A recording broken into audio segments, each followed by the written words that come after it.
Apa kabar sahabat debat? Tentunya selalu dalam berkelimpahan dan keharmonisan ya. Hidup adalah perjuangan. Ya, selamat. Anda akan terus berjuang dalam hidup Anda dan tidak akan pernah mencapai yang namanya tujuan Anda. Toh meskipun Anda mencapai tujuan Anda itu hanya sebentar dan itu Anda harus berjuang lagi. Karena apa? Ya, Anda sudah menanamkan pada diri Anda bahwa hidup adalah perjuangan. Dengan begitu, hidup Anda akan penuh dengan yang namanya tantangan-tantangan yang sebenarnya itu nggak berfungsi, itu nggak membangun diri Anda. Karena ya itu tadi, Anda akan dituntut selalu berjuang. Ibarat kita saat berdoa, itu kita meminta yang namanya kesabaran. Tuhan berikan aku kesabaran. Dan di situ kita akan selalu dapat masalah yang itu akan terus membuat kita untuk bersabar.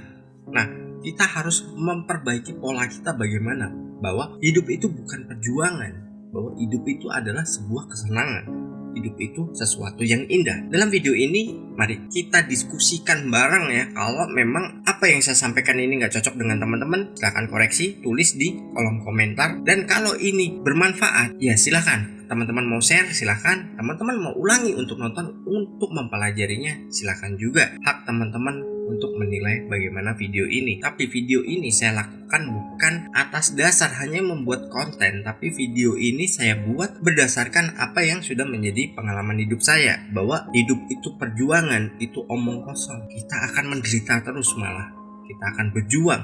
Teman-teman tahu sendiri yang namanya berjuang itu bagaimana. Entah itu berjuang dalam hal apapun ya. Berjuang misalkan mendapatkan kekasih hati, ya itu prosesnya macam-macam. Nah itu juga yang namanya perjuangan. Nah kenapa nggak kita bikin sesuatu itu yang indah-indah saja? Mari kita mulai diskusinya. Hidup tenang, kita senang. Tanamkan pada pikiran bawah sadar kita bahwa hidup itu adalah sesuatu yang indah. Kenapa? Ya biar hidup kita ini selalu indah. Apapun yang menjadi pengalaman kita, yang menjadi realita dalam hidup kita, itu adalah sebuah keindahan-keindahan yang datang kepada kita dengan penuh sukacita. Dan kita bisa mendapatkan itu semua, itu karena ya sudah menanamkan pada diri kita. Karena gini, pikiran bawah sadar itu menarik sesuatu yang membuat kita menjadi apa yang kita pikirkan. Jadi kita memikirkan sesuatu yang baik, hasilnya akan baik. Tapi kalau kita berpikir sebaliknya, misalkan kita berpikir sesuatu yang buruk terhadap hidup kita, atau penyesalan, atau misalkan kita iri, kita membandingkan diri kita dengan orang lain, ya itu sama saja kita sudah menciptakannya dalam pikiran kita, dan kita tinggal menunggu waktunya untuk mendapatkan apa yang sudah kita inginkan. Kebaikan, keburukan, pikiran bawah sadar itu semua dianggap benar, dia nggak pilih-pilih. Misal kita berdoa, apakah Tuhan akan doamu baik aku kabulkan, doamu buruk aku nggak kabulkan? Nggak seperti itu. Semua dianggap benar dan semua dikabulkan. Kebaikan, keburukan, semua dikabulkan. Karena dalam pikiran bawah sadar mekanisme kerjanya, dia menganggap semua yang kita masukkan, tentu saja informasi apapun yang kita masukkan, itu adalah sesuatu yang benar. Dan maka dari itu kita harus merubah mindset kita bahwa hidup itu bukanlah perjuangan. Hidup itu indah, hidup tenang kita senang. Hidup itu indah, kita berlimpah. Apapun itu, berlimpah dari segala aspek, kebahagiaan, secara sosial, secara finansial, kesehatan, semua berpengaruh ya kalau kita sudah menanamkan pada pikiran bawah sadar kita. Lalu yang kedua adalah kita harus bersyukur atas kondisi kita saat ini. Apapun kondisi kita saat ini, syukuri. Tapi kan saya masih ada beban hidup ini, begini-begini, kewajiban begitu-begitu. Ya syukuri dulu dengan adanya itu. Karena apa? Suatu saat itu akan menjadi cerita manis kalau kita sudah berhasil keluar dari itu semua. Serius, ada seorang temen nih yang dulu hidupnya serba kekurangan terus, tapi dia berpikiran, itu dia belum mengenal law of attraction. Dia berpikiran bahwa hidupnya itu akan baik dan hidupnya akan serba kelimpahan. Dia bebas finansial dan apapun yang dia kerjakan itu menjadi sebuah penghasil uang. Dari situ dirinya tanamkan saat dia itu dulunya bisa dibilang hidupnya masih dalam proses ya mungkin kalau versi yang kita bahas ini adalah dalam fase perjuangan, tapi enggak, dia merubah mindsetnya bahwa hidup itu indah, ini akan jadi cerita manis. Dan apa yang terjadi? Semua itu benar, semua itu tercipta dalam kurun waktu sekian tahun. Hidupnya berubah dan sampai sekarang dia masih mempertahankannya.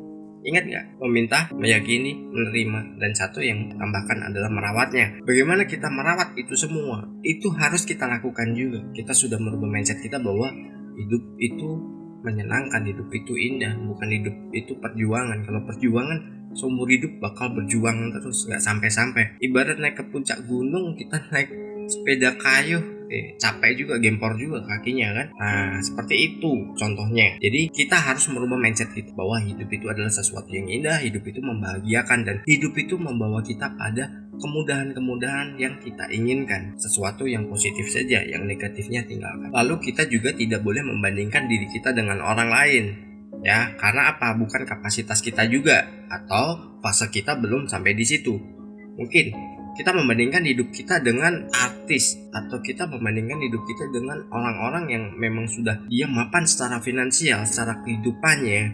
Nah, itu hal yang akan membuat kita ini justru gak enak banget ya hidupnya kayak gini, hidup aku kok susah gini. Nah, itu yang berdampak pada kehidupan kita, karena kita terlalu membandingkan hidup kita dengan kehidupan orang lain. Tetap jalani kehidupan kita sendiri, syukuri apapun itu. Terus kita selalu melangkah, kita selalu berusaha. Kita mau jalan berapa ratus kilometer juga dimulai dari langkah pertama. Kita mau naik Ferrari pun juga harus start dari pertama kan, dari putaran awal kan. Nah, kita lakukan itu aja, terus berjalan, terus berproses, dan dari situ kita akan mendapatkan apa yang ingin kita capai.